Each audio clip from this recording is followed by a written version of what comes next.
Erni, seorang ibu rumah tangga terpaksa melaporkan anaknya ke Polrestabes Palembang. Ia melaporkan AR anak kandungnya karena sudah tidak tahan setelah sering dianiaya.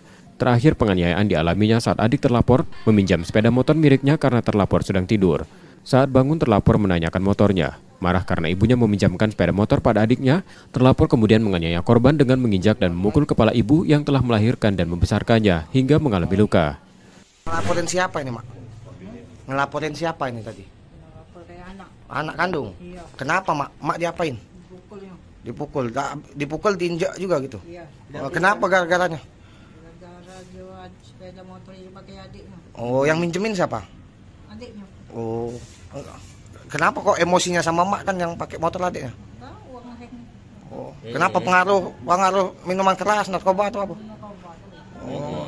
Sekarang ini kita sudah tidak tahan lagi, Mak ya? Iya. Sudah sering dipukul ini, Mak? Kalau yang mukul ini baru inilah. Tapi kalau bentak-bentak tuh lah emang. Katanya Mak luka memar bengkak di kepala belakang. Iya. Bengkak ya, Mak? Gimana be lukanya, Mak? Bentak kayak luka. Di mana bengkaknya? Di tangan.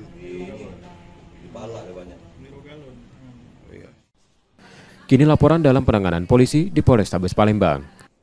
Yudi Kiswanto, Kompas TV, Palembang, Sumatera Selatan.